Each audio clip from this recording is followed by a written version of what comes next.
are at the beginning of their first session. My job here is to help you honestly and fearlessly discover your issues, both as individuals and as a partnership. For the first few sessions, I prefer to meet with you separately to gauge where you are and how you're feeling. I use these sessions to gather information, or ammunition, one could say. This is your opportunity to really unleash all the crap about your partner that you carry around on a daily basis. And from even our brief meeting so far, I can tell there's going to be a lot of that. Once I've gathered this arsenal for each of you, I will bring you back together for our joint meetings. By this point, I will, of course, have chosen sides.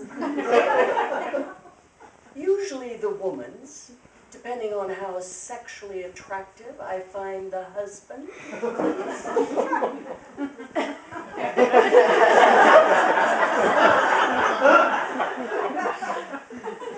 I'll be taking your side.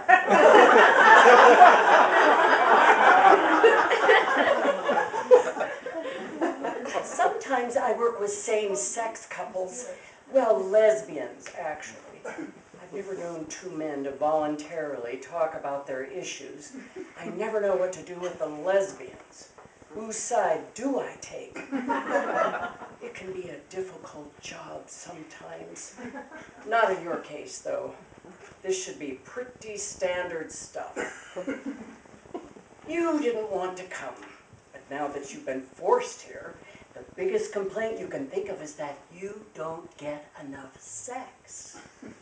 You're starting to compile a list of faults in order to punish her for bringing you here. You'd like her to, what's your name? Never mind. Give you more free time on the weekends to see your friends, play poker, pretend you're still 24, and that you fit into those jeans in the back of the dresser. You consider the 2 hours you spend with your kids on a Saturday to be babysitting, and you keep mental track of those hours in your head in order to justify time you should get to go play Guitar Hero. You wanted a meal ticket. You made a bad choice.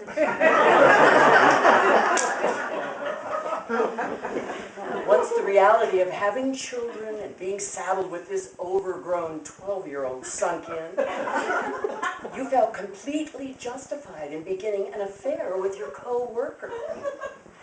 And while this sad sack is mystified as to why you don't slide his sweatpants down his beer belly and suck him off during football games,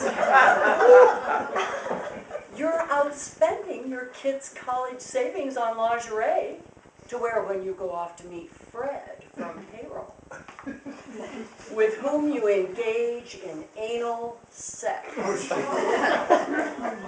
Did you know that? Anal sex? How many times have you watched porn in the den late at night, thinking, damn, that is something my wife will never do? Fred from payroll. No, wait. Please. I'm not really talking about you. I don't know you. We've just met. This is actually the case file of other clients of mine, Joe and Vicki Brennan. Do you know them? They live like 3 doors down from you. You must have met them. Their daughter, Sabrina, is in 2nd grade with your son.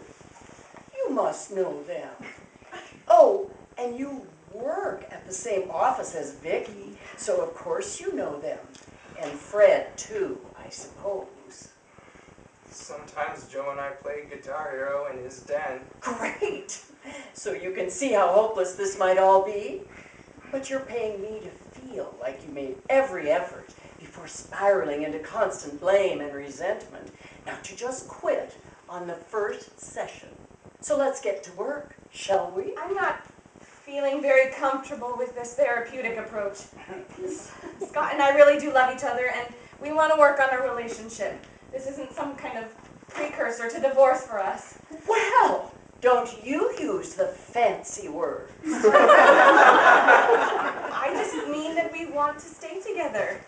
We're not going to waste your time, and I'm sorry, but you just seem so cynical about marriage. Now, was that so hard? What? To say the magic words, I'm sorry.